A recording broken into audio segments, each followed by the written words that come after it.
आज हम आपके लिए लेकर आए हैं class 10th subject SST social study में जो सिविक्स जो हमारा चल रहा था political science chapter number first सत्ता की साझेदारी भाग नंबर 2।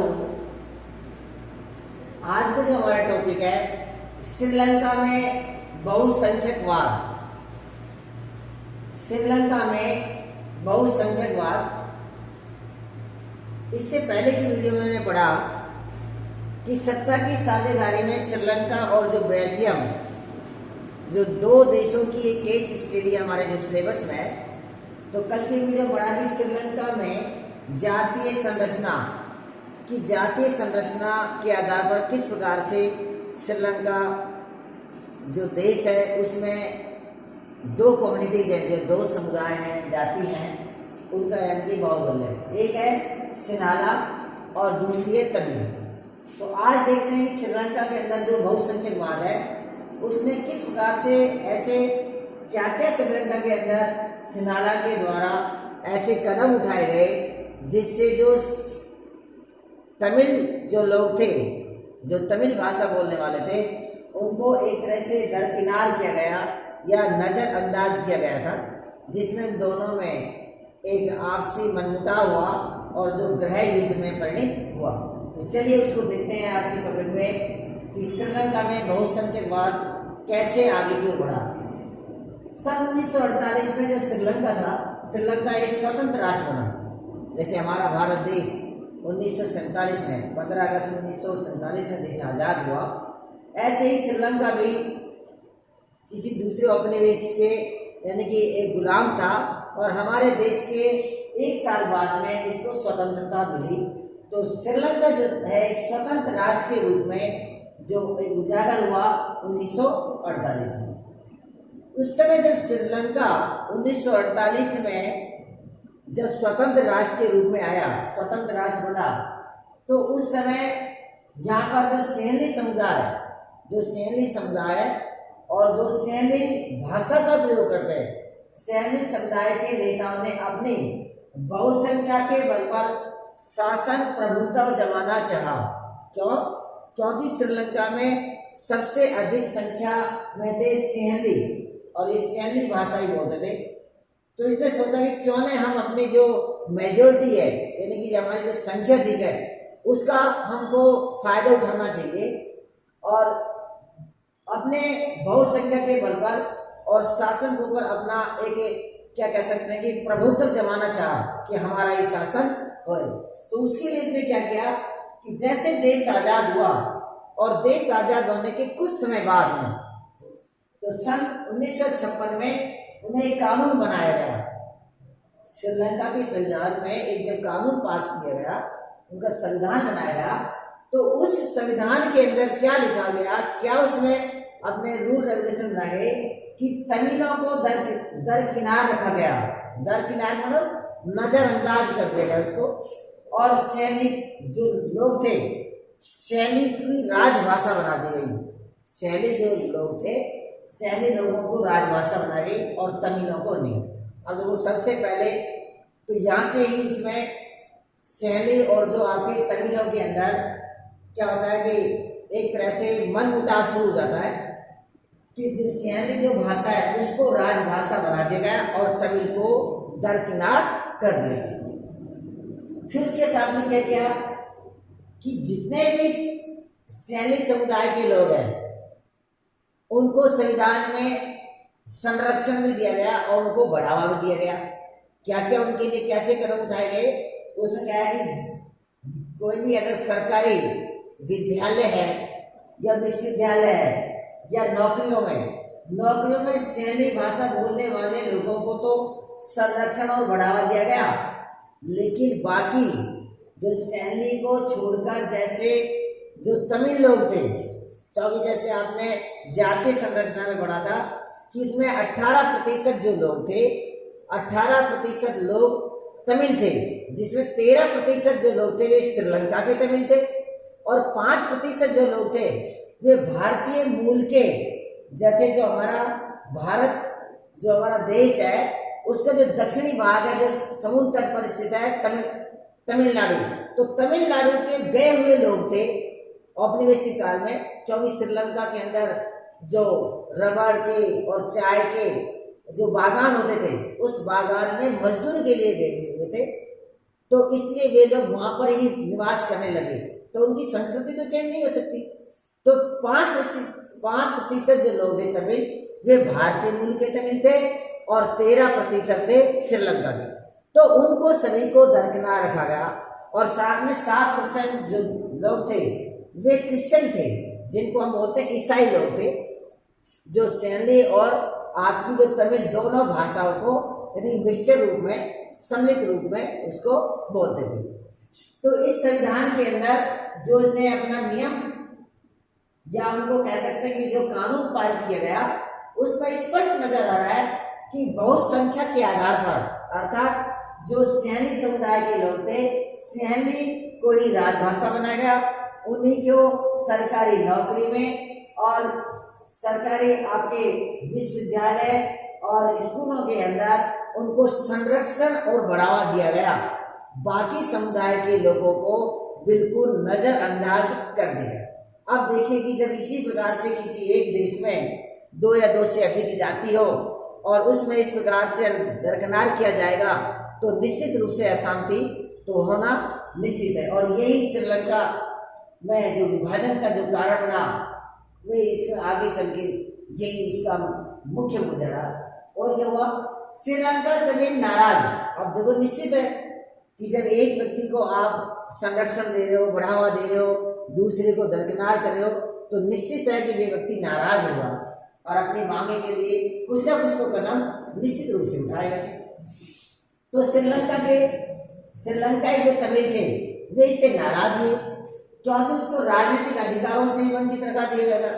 जबकि जो हमारे जो सैन्य जो लोग थे उनको राजनीतिक अधिकार प्रदान किए गए थे, जबकि जो श्रीलंका के जो तमिल थे, श्रीलंका के तमिलों को राजनीतिक अधिकारों से भी वंचित रखा गया था, जिससे भी वे बड़े नाराज हैं। अब उसका परिणाम क्या हुआ? अब आप देख सकते हो कि परिणाम कोई सकारात्मक परिणाम तो आ नहीं सकता, तो परिणाम तो निश्चित है कि नकारात्मक परिणाम ही होगा। तो परिणाम क्या हुआ, तमिलों और सैन्य समुदायों के संबंध बिगड़ गए। जो 2 समुदाय थे वहां पर मुख्य रूप से, वैसे तीसरा समुदाय भी था जिसको हम ईसाई कहते हैं, लेकिन मुख्य रूप से जो 2 समुदाय थे, सैन्य और श्रीलंकाई तमिल, उनके आपस में जो संबंध थे, उनके संबंध बिगड़ गए। उनके संबंध बिगड़ गए, क्यों बिगड़े? क्योंकि जो श्रीलंका के जो तमिल और भारतीय मूल के जो तमिल और जो ईसाई थे वे संख्या में कम थे, इसलिए उनको संविधान के द्वारा कोई संरक्षण या बढ़ावा नहीं दिया गया, न उसकी भाषा को माना गया, न उसके सरकारी नौकरियों में कोई आरक्षण दिया गया, न कोई उसके विश्वविद्यालयों में आरक्षण दिया गया। इसलिए उसको एक तरह से हम कह सकते हैं नेग्लेक्ट कर दिया गया। तो इससे क्या हुआ, इससे दोनों में आपसी टकराव हुआ, और धीरे धीरे क्योंकि देखिए कोई भी टकराव की सीमा होती है, कोई भी जो टकराव है एक साथ नहीं होता है, एक अचानक नहीं होता है। जब व्यक्ति की जो सीमाओं से अधिक पार कर जाता है, तब एक समय एक स्थिति ऐसी बनती है कि वे बिल्कुल, यानी कि जो छिपी हुई जो बात है वे बिल्कुल सामने स्पष्ट हो जाती है, जिससे पता लग जाता है कि इसकी क्या मन की भावना है और क्या इसके साथ में किया जा रहा है। तो आपसी जो टकराव थे वे धीरे धीरे बढ़ते गए। उसके बढ़ने से क्या हुआ, श्रीलंका तमिलों के द्वारा राजनीतिक पार्टियां बनाई गई। अब श्रीलंका के जो तमिल थे, श्रीलंकाई जो तमिल थे और उसमें जो भारतीय लोग भी थे, उसने सोचा कि इस प्रकार से अगर हमारा शोषण होता रहेगा तो हम आजाद कैसे हैं। कि बता रहा है कि देश तो आजाद हो गया 1948 में, लेकिन 48 के बाद 1956 में उसने कानून ऐसे बना दिया कि सिंहली को ही राजभाषा बना दिया गया। वहाँ उसी लोगों को संरक्षण दिया जाएगा, बढ़ावा दिया जाएगा, सरकारी नौकरी में उसको आरक्षण होगा, और साथ में सिंहली लोग के जो लोग थे वे बौद्ध धर्म को मानते थे। किसको? बौद्ध धर्म को। और बौद्ध धर्म को भी संरक्षण प्रदान किया गया। जबकि श्रीलंकाई लोग जो थे वे या तो हिंदू थे या मुसलमान थे। तो हम ये भी कह सकते हैं कि श्रीलंकाई तमिल के लोगों और भारतीय जो तमिल थे उनके धर्म को भी नकार दिया गया था, क्योंकि उनका धर्म हिंदू या मुस्लिम धर्म था, जबकि सैनी लोगों का धर्म बौद्ध धर्म था। तो बौद्ध धर्म को तो संरक्षण और बढ़ावा दिया गया और हिंदू और मुस्लिम धर्म को क्या गया, उसको दरकिनार कर दिया गया, जिससे बड़ा दुख हो। अब क्या करें? अब श्रीलंकाई लोग जो तमिल थे वे चाहते थे कि हमको कुछ राजनीतिक अधिकार मिले, हमको भी एक स्वतंत्रता का अधिकार मिले और हमारे जो तमिल है उसको भी क्यों न राजभाषा क्यों नहीं बनाया जाए। तो इस प्रकार से उसने कुछ कदम उठाए। क्या क्या कदम उठाए? सबसे पहले इसने उठाया, श्रीलंका तमिलों के द्वारा राजनीतिक पार्टियां बनाई गई। सबसे पहले अपनी राजनीतिक पार्टियां और कुछ राजनीतिक संगठन बनाने शुरू किए, क्योंकि अब उसने सोचा कि हमारे लिए और दूसरा कोई और रास्ता नहीं है। इसलिए श्रीलंकाई तमिलों के द्वारा राजनीतिक पार्टियां या राजनीतिक दलों का निर्माण किया गया और राजनीतिक संगठन बनाए गए। और क्या मांग की गई कि तमिल को राजभाषा बनाया जाए। उनकी मांग थी कि हमारी जो तमिल जो भाषा है उस तमिल भाषा को राजभाषा बनाया जाए और क्षेत्रीय स्वायत्ता प्रदान की जाए।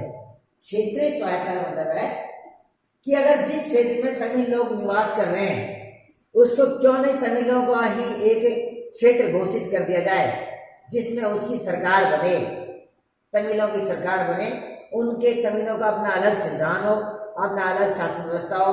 उनको इस प्रकार से ये अपनी क्षेत्रीय स्वायत्ता की मांग करने लगे। और क्या मांग करने लगे कि हमें शिक्षा और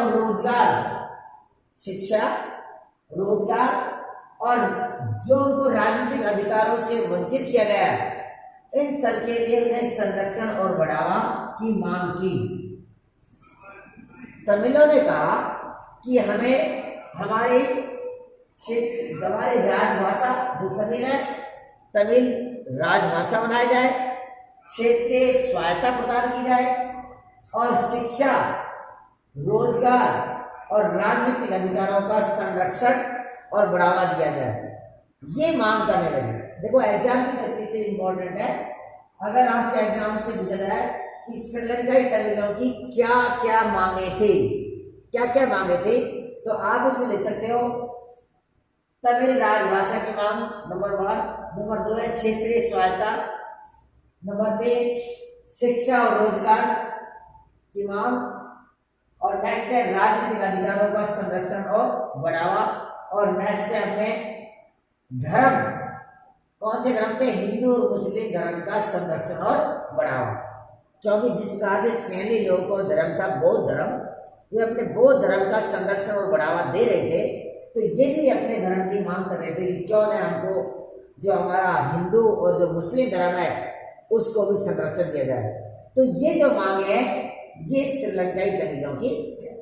तो इस प्रकार से आप अगर एग्जाम इस प्रकार से क्वेश्चन आता है तो आप उसको लिख सकते हैं। और क्या मांग थी तमिलों के? उत्तरी पूर्वी जो राज था, जो उत्तरी पूर्वी जो भाग था श्रीलंका का, तो उत्तरी पूर्वी श्रीलंका में स्वतंत्र तमिल इलम एक शब्द जो है, इलम एक तमिल लैंग्वेज का, तमिल भाषा का एक शब्द है, जैसे इलम का अर्थ है सरकार।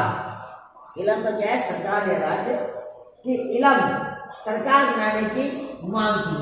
सबसे पहले तमिलों ने कहा कि जो उत्तरी पूर्वी श्रीलंका का जो क्षेत्र है जिसमें तमिलों की संख्या बहुत अधिक थी, उसमें कहा कि यहाँ हमारा स्वतंत्र तमिल इलम में सरकार, जो तेलुगु भाषा में इलम को कहते हैं सरकार या राज्य कहते हैं, तो उसने कहा कि स्वतंत्र तमिल इलम सरकार बनाने की मांग की गई। और साथ में क्या गया और अनेक राजनीतिक संगठन भी बने जिनकी भी ये मांग की गई कि हमारे एक तमिल सरकार का निर्माण किया जाए कि हम तमिल सरकार बनाएंगे।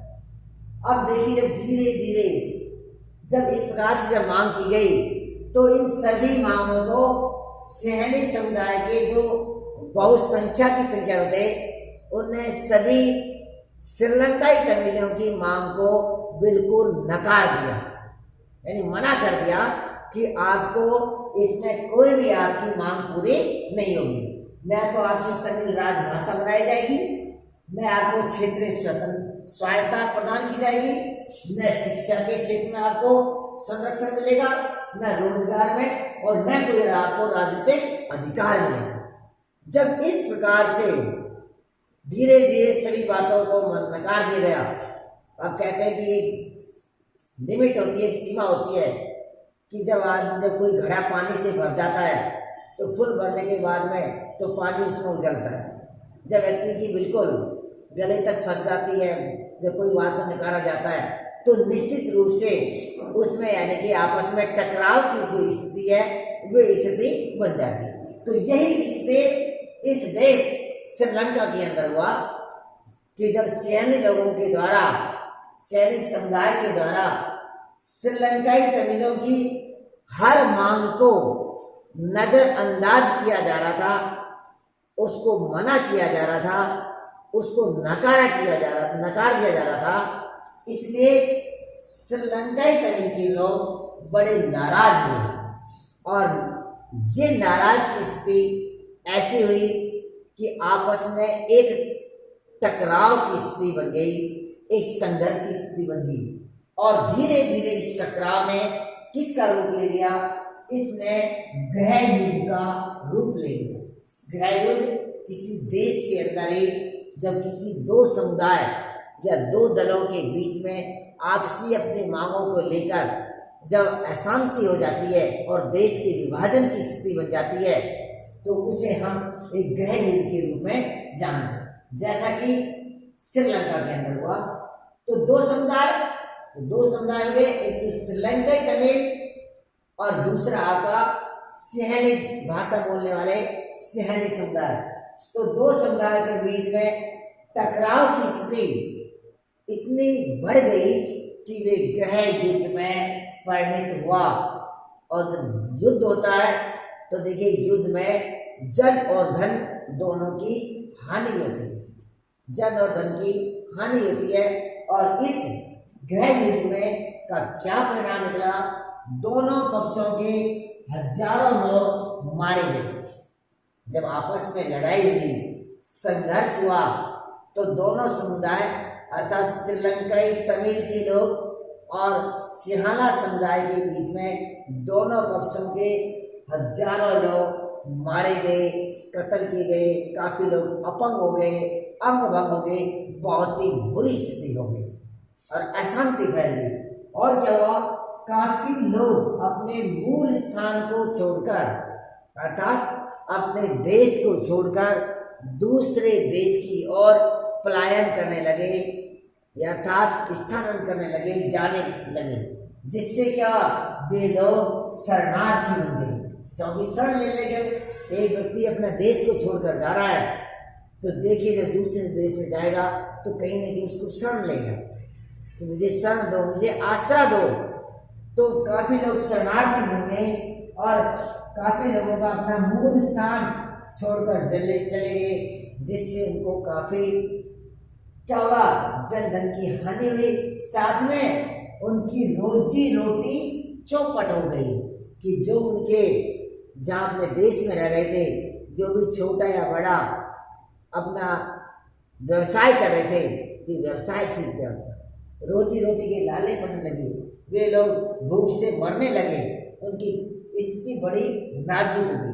तो देखिए, तो इस माध्यम से हम कह सकते हैं कि एक जो समुदाय थे, जो सैन्य समुदाय और दूसरा जो आपके श्रीलंकाई तमिल थे, इन दोनों के बीच में आपसी टकराव से गृह युद्ध में परिणत होना और जिसका एक बहुत ही नकारात्मक परिणाम निकला, जिससे देश के टुकड़े होने की स्थिति बन गई। तो ये था एक आपका श्रीलंका में बहुसंख्यकवाद का यानी कि विशेषता है कि श्रीलंका में जो बहुसंख्यकवाद थे, जो लगभग 74% थे सैनी समुदाय के लोग, उसने श्रीलंकाई तमिलों को किस प्रकार से हर काम के लिए नजरअंदाज किया और जिसका अंत में परिणाम क्या हुआ कि देश में गृह युद्ध हो गया, देश में गृह युद्ध हो गया। तो ये था हमारा श्रीलंका में बहुसंख्यकवाद पर। Okay, thank you.